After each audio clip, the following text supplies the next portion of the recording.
Boaters, this is Pauly from All Docked Up. And always to my right, we got Mr. Captain Buzz. Good evening, all. How's everyone doing out there? Buzzy, how you doing? I'm doing all right. It's a little hot outside. Yes, super hot. It's disgusting out there. Yeah. Never really been a big fan. You got to have the air condition. I like my air condition. There's no doubt about it. I like my air condition. Being out and about today, I'll tell you what, during our sales calls and navigating through Annapolis, we're on foot and we are walking across parking lots. Blacktop and oh my God, or it's hot unbearable gravel out there. Oh, I'll tell you what, Bonnie is she is a trooper. It doesn't no matter what it takes, she goes right to it, finds the providers, and whatever she's got to do. She's a sales professional. She is a sales professional. Let's talk about our boaters' bites. We ate some good food tonight. Well, because we changed venues. We've been doing the podcasts on my boat and haven't had a lot of meals now. But you made a nice meal. We had penne and the San Marzano Cento tomato sauce with fresh basil, and this time we added scallops. We had sautéed scallops. I love scallops. I can eat them like there's no tomorrow. So I'm sure our listeners get the theme here. We like a lot of pasta and red sauce. Well, Jeffrey, he breaks my balls all the time. At the end of the day, he's like, Paulie don't like it unless it's got marinara sauce on it. He's been breaking my stones about that for years. Well, we've got to mix it up, and we've got to bring some recipes because I know what to do. We have to should post that Oriental slaw that I make on post the Oriental slaw. Damn it, I want to eat it. When are you going to make it? Okay, all right, that's fair. I can make some. You know what I mean? Stop talking about it, Margaret, and bring it to the table. You're killing me. It's pretty tasty. Oh, and the duck breast that I haven't had since '62. Wow, like you're killing me, Smalls. Yeah, you missed the invite. You make this stuff, and then you get all the invites. You don't show up. What am I supposed to do? Hey, I'm a busy guy. What can I say? Busy guy. I'm a busy guy.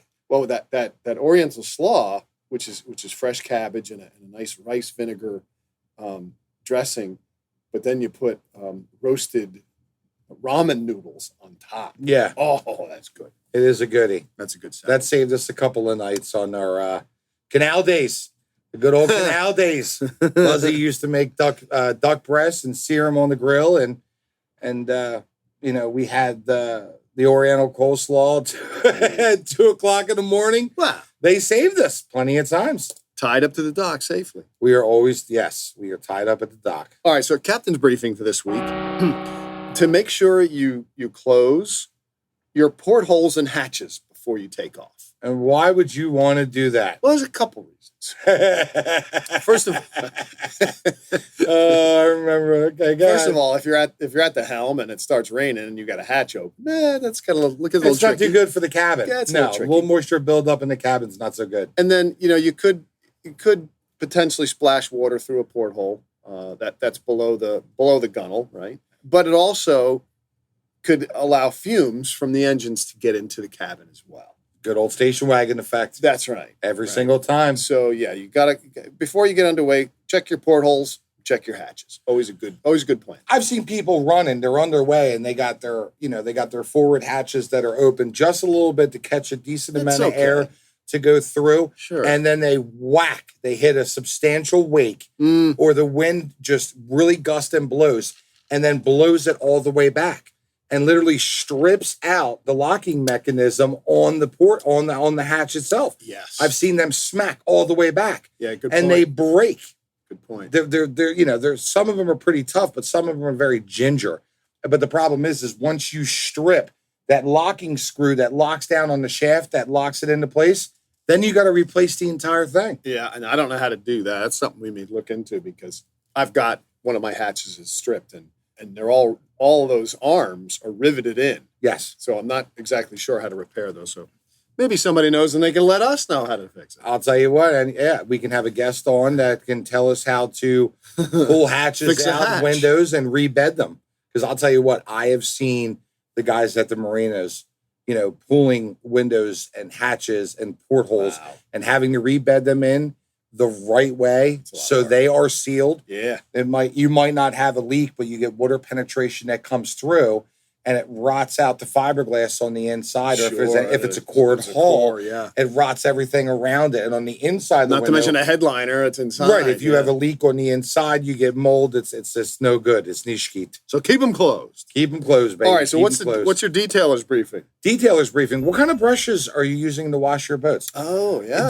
When I'm doing my weeklies or my bi-weekly washes, I see all different types of brushes being used. Right. Now, I'm a shore hold guy. I like my extension brushes, my stainless steel extension brushes, and I see people using all different types of brushes, but I see people using the wrong brush on the wrong application. So shore holds are color coded. Tell us about Shore holds are color coded, and you can get anything from a 10-inch brush to a 6-inch deck brush, but they're either red, which are soft and mediums. Then you have your traditional classic 6-inch deck brush, which is yellow. Okay. Okay. And then you have your large combo deck brushes, which are either soft or medium. And then you have your classic 10-inch deck brush. But then you have your non-skid brush.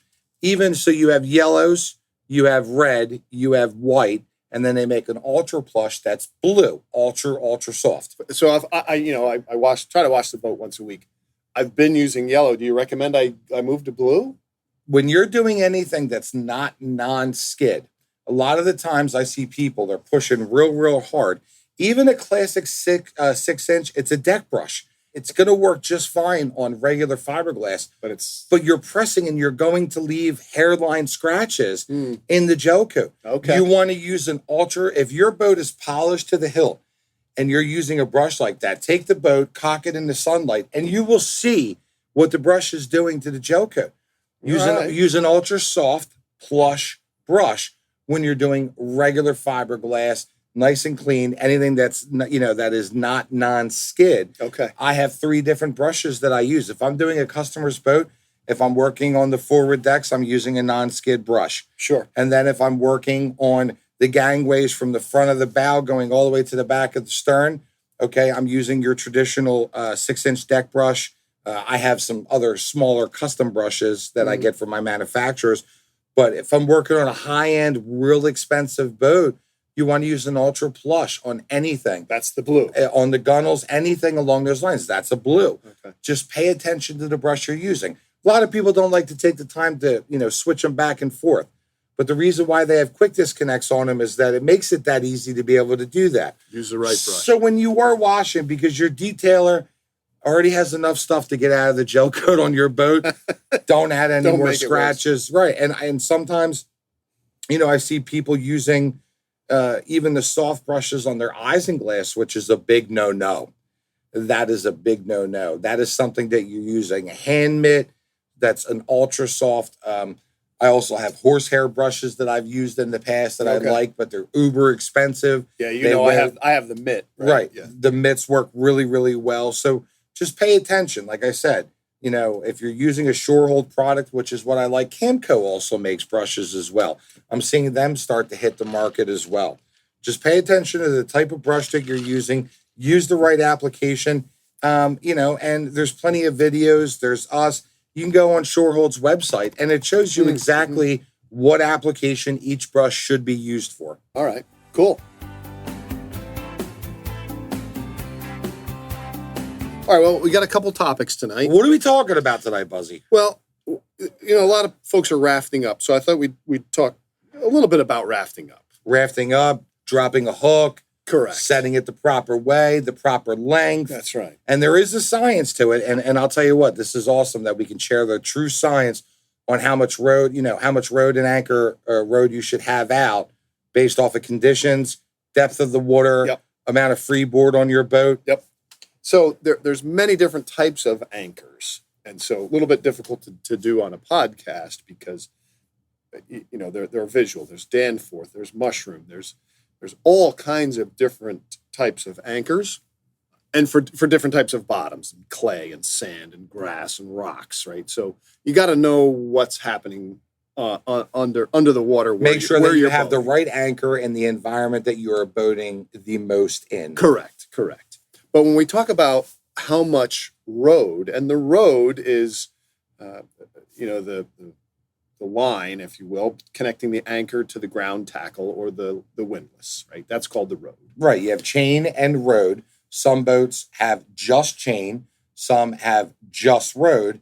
And on my boat and in your boat, we have a mix between chain and rode. Mine is actually 100% chain. You are? I'm sorry. 100% I made a mistake. Chain. Yeah. But so how much do you put out? Now here's what you do. So first of all, you need to know how deep it is. So for example, if you're in 5 feet of water, okay, then you've got to consider the tide, right? So if there's a tide swing of 2 feet, well, then you want to add 2 feet. So now we're at 7 feet of water. Okay. So you add that to the depth. Correct. And then you want to understand the freeboard from the surface of the water up to your windlass. Okay. You got to add that in. Okay. And so, I'm going to add 3, right? So now we're at 10 feet or 10, right? And so it's for good conditions, the ratio should be between 5 to 1 and 7 to 1. And what's the difference between the 5 to 1 and the 7 to 1? Well, if we're in 10 feet of water, 5 to 1 is 50 feet of road. Okay. Or 7 to 1, 10 feet of water, 70 feet of road. And that is also depending on the wind and the current weather conditions at that time. Correct. On how much extra road you should physically have out to make sure that you stay bit, you're dug in deep, and you don't pull your anchor. That's right. And you got to think about, because it's the angle, right? If you drop if you go straight down and hits the bottom and you think you're good, well, the angle's at 90 degrees from the boat. That's not good. Right. It's not biting in. It's not That's why you've in. got to let a lot of road out. And it should be about 8 degrees is ideal, right? When you're in that situation. So that's a very shallow or angle, right? So there's a ton, right? And when you've got that much road out, there's a lot of chain on the bottom, also helping you stay, as you say, bit to the bottom. Right. To make sure they get a good bite in. Correct. And so there's other things to consider, wind and tide or current. But then if you're in heavy weather, you go 10 to 1, right? So if you're in 10 feet of water, or in this case, we said 5 feet of water plus, 2 feet of tide swing plus 3 feet of freeboard is 10. Then you want 100 feet, 10 to 1. You want a 10 to 1 ratio. Correct. Okay. So what's a good idea to think about is, and there's a couple of products you can do depending on if you have road, a line or chain on your road, a little spray paint every 10 feet. Yes. Or, a little ribbon or whatever. So as you're letting the road out, you can count how many feet you've got going out. Right. Because otherwise, you're going to know. Some of the newer windlasses actually have counters on them. Oh, good point. That is another addition that these windlass companies are adding to. It's a great idea. So you have an understanding of how much line and road you physically have out to safely drop anchor, grab, have a real nice strong bite. Good set. And if you don't have any type of color combination every 10 feet, let's say, it's yellow, every 20 feet it's red, every 30, whatever the case may be, in increments, if you don't take the time to do that, you honestly don't know how much you have out. And it's also good when you're, at the end of the season or the beginning of the season when you're commissioning or putting away, is to let it all out. Yes. And inspect it. Take a look at it. Make sure it's in good shape for your season. I had a new windlass installed on the front of my boat on the bow.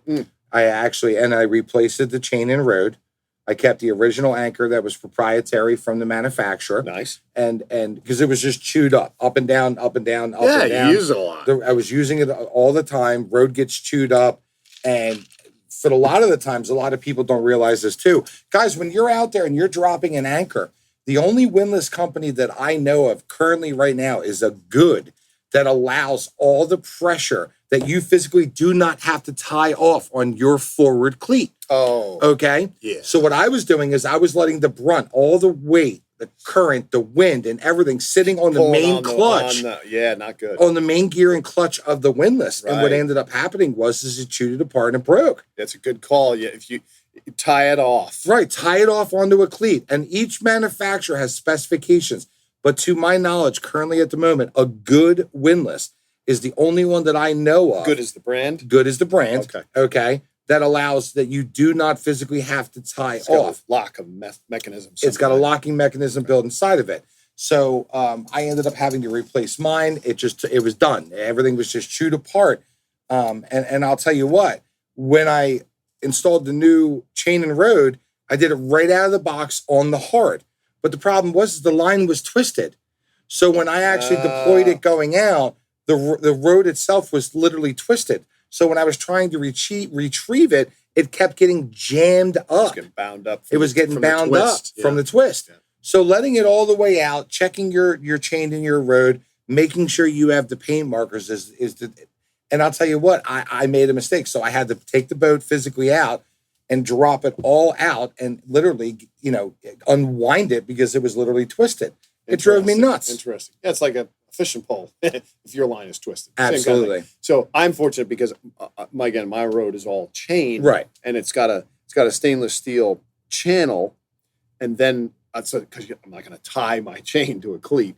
It's got a little U-bolt that comes down onto a right. Well, that locks in one of the links on it. The idea is to take the pressure off the clutch and the wheel and put it on that mechanism. Because a lot of people don't know that you should always, when you're out on the hook, tie off on your forward cleat so the pressure away. A boat goes by, throws a substantial wake. It's just pulling and pulling and pulling, and take all that pressure off of your windlass, tie off on your forward cleat, and let that take the brunt of the beating. So when we're talking about a full raft up, let's just say it's 6-7 boats, maybe 10. And typically you want the biggest, the largest boat to set and be your, You want Big Daddy in the center. You want Big Daddy in the center. We always put Big Daddy in the center. Yeah. Smaller boats rafted off to the port and starboard side. Correct. But me personally, if we had 10 boats out on a raft up, Big Daddy was set. 50-foot motor yacht, big sports cruiser, sports fisherman's yacht, whatever the case may be. We would have him set and have the physically most rod and chain out, okay? As long as physically possible. And we marked it. We had little buoys that we tied to it. We just put our dinks in the water to let other boaters know there's a road underneath the water. Yeah. Pay it, so everybody knows. Don't just assume that they're going to know, because they don't. They have no idea how long it's physically out. Yep. But we always made sure that Big Daddy in the center, port and starboard side, who was both on the ends, would have both of their anchors deployed as well. Sure. And on top of that, we had aft anchors set at the same time, so we would eliminate the swing. Well, and yes, and you can do aft anchors, if you're up against the beach and you want to stay there, and there's enough holding power. Or the whole flotilla swings, and you need to make room for that. Either way, but yeah, I know we've talked about that on a previous on whether to deploy a stern anchor or not, and it has to do with the conditions, because in heavy weather you do not want a stern anchor. You want to be able to swing. You want to be able to swing. I personally, if I have the room, I like to swing. Boat stays in the wind all the time. Forward hatches are open. Sure, you get that nice breeze coming through the cabin. Cabin doors open. It's nice cross ventilation. It works out great. We love doing that in the fall. We've done it for years. Correct. But I will tell you what, definitely, make sure you have enough anchors physically out in your flotilla on your raft up throughout the course of your weekend. And you have the little yellow buoys that you have. Tie it to the anchor line. They work phenomenal. Yep. I love them. So the other thing, when you're rafting up and you're right, you've got your Big Daddy in the middle and they're set, and you come up, you want to approach from either the front or the side. You don't want to swing around the back of the flotilla. No. And why is that? Majority of the time there's folks swimming and they're in the water. That's number one. And number two, you're running out of water. True, if you're up against the beach. If you're up against the beach, a lot of the times, which a lot of people like to, raft up right along the shoreline. That's right. Because it's only 3.5, 4 feet, or a 4.5 foot draw, whatever your boat physically, drafts. But you also want to have, the Big Daddy wants to put fenders on both sides, and you want to deploy fenders and use the radio to tell the boat that you're tying up to on which side you're coming up on. Deploy your fenders before you get there, and have your lines ready. Don't ever come into a raft up without your bumpers out. Your laundry's got to be out. We say bumpers, laundry, fenders, and make sure that you have lines forward, aft, on the bow, on the stern, ready to go, ready to be thrown and deployed. And you will need to spring so that all your swim platforms line up on the back because you're going to be socialized. That is correct. Right? You got to put a swing. A spring. Sorry, you have to put a spring line. I love the fender covers because it's amazing when you have that much pressure. You have 5, 6, 7 boats, and at nighttime, that squeaky sound between boat and boat on the hulls would drive me mad. So I see this, and you got to be careful tying fenders to the horizontal railings. That's really not strong enough. No. You want to tie to the vertical. You want to tie to the base of the stanchion. Right there is where you want to tie to. A cleat is better. Or a cleat if it's available. But if you don't want to tie to the horizontal railing. I've seen people go ahead and they're at their helm and they open up their canvas and they are tying a bumper to their poles for their canvas for the bimini top. Okay? Yeah, it's a big nay-nay. That's a mess. That's a no-no. They figure that it's not really going to take a beat. And if bad weather shows its face, Mother Nature shows its face, that flotilla is going to pull, tug and pull, tug and pull. And every one of your fenders is going to get a workout. Ooh. And especially when it's so are your stainless steel poles. Yes, right. So just make sure that you're tying everything to something solid and secure. All right. And so the other thing is that when you untie, you kind of need a plan because there's a chance that, a boat between you and Big Daddy wants to leave or has to leave early. We always had that down to a good science, peeling off boats or pulling somebody out of the center of flotilla. Yeah. We've always done that pretty well. And here's the thing. You shouldn't ever, if you have to leave and you're like, oh no, what am I going to do? Because I'm next to Big Daddy, but there's 2 more boats on my side.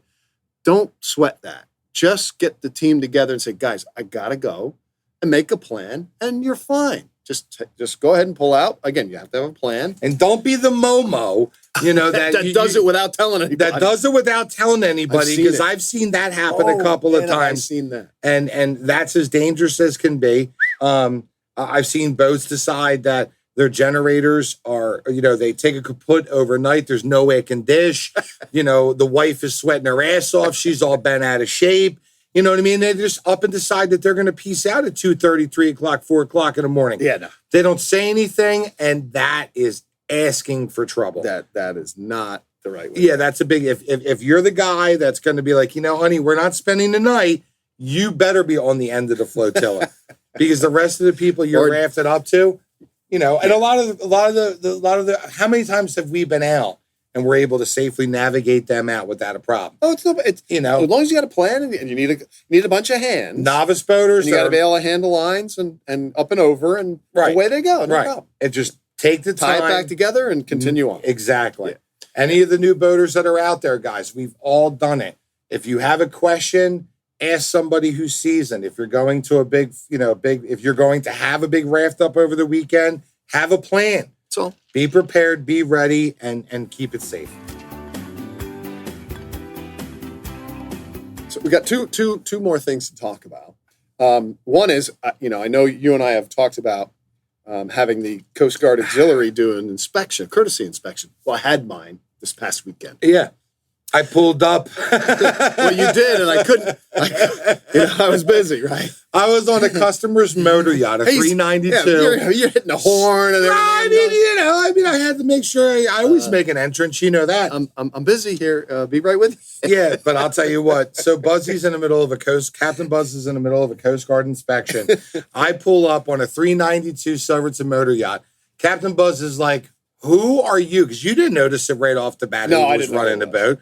And then, of course, my customer's boat has incredible air horns.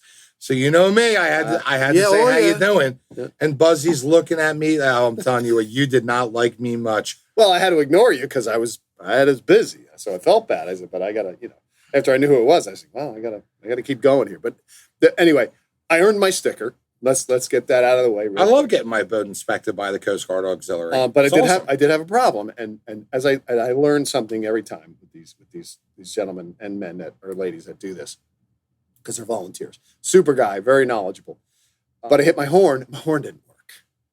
You had a dead horn? Well, you can hear the compressor. There's plenty of air. There must be some spiders or some kind of junk in the thing. And it just went mud bonk, wasp. bonk, bonk, and it didn't work. Well, you're not honking your horn enough then there, Cap. Evidently. And so, and he goes, what? And he gave me one of these, you're gonna fail. And he said, okay, do you have any other sound devices on board? I said, of course I do. Of course you do. Of course I do. So I have an You air have your horn. compressed air can. I have my, those are The loud, and the fireworks. obnoxious that everyone uses, during the fireworks. And whistles and things. So Or that Jeffrey used to wake me up one time. He's very lucky that he still has a head. Was not a fan of him that morning. So I was able to pass, but then he said, do you have a checklist? And I said, well, I've always got a mental checklist and sound. Now I need to add air horn, to get that fixed or repaired or replaced. Whoa. Let's back up here for a minute. Yeah. Mr. Captain Buzz, Mr. AB Boy, didn't have a list. You have a clipboard everywhere you go in its relation to the boat. Your punch list that I get at the beginning of the season, I want to hit you with. Well, I do have a list, and it's in my phone. And he was, because one of the things he said, hey, do you have a checklist? And I said, absolutely. It's in my phone, and now I have to add an air horn because I have to fix it. I'm not gonna, I'm not gonna rely on a can or a whistle. I want my horn to work, so it's added to the list. Add it to the list and get it fixed. Yeah. Got to do it. All right, so we've got one more quick topic, and then we'll call it a night. And this is simple, but it's important, and it has to do with fighting a fire. And hope you never have to do this, but it's a simple acronym called PASS. Right. So, and what does PASS stand for? Well, PASS. I think this is cool. I love this acronym. Yeah, it's really good. So PASS is pull pin. Okay, and then the A is aim at base of fire. And then the first S is squeeze handle. And then the second S is sweep side to side.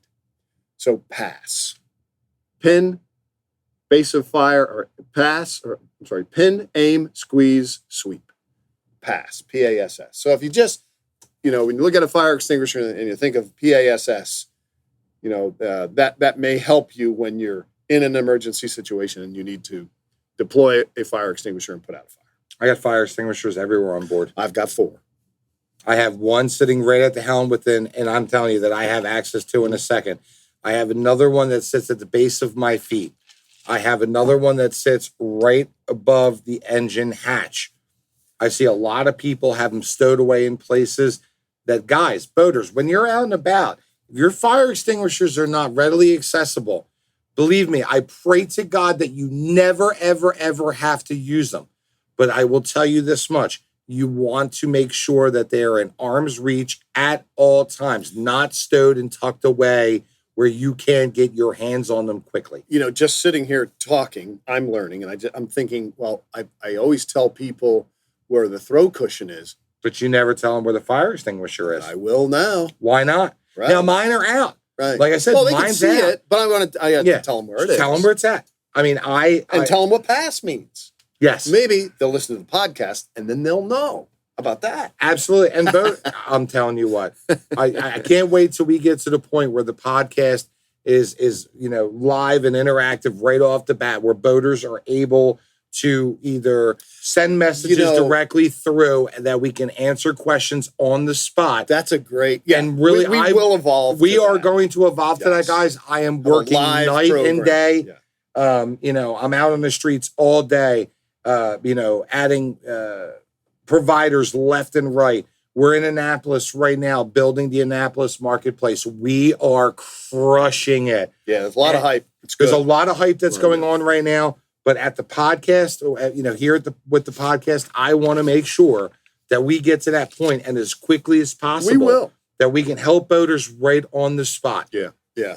And because I think when a boater calls in with a specific question, and we answer, or we do the best of our ability to answer, we're going to share that much more knowledge with our listening audience. Yeah, every single podcast. I mean, if I know that boaters have requested these types of questions to these this information to these specific, whether it's pertaining to their engine, their freshwater system, their chilling system. I want a professional, their detail work, their menu, everything under the sun. I want a professional on the podcast right then and there that works on you have questions on your diesel. I got a diesel mechanic on, and that's where I can't wait to get to that point. We will. Absolutely. Well, listen, we've had another great evening sharing some great boating tips. We hope that you think they're great. Captain Buzz standing by on 6-8. Everybody have yourselves a great night. This is Pauly standing by on 6-8. Good night, everybody.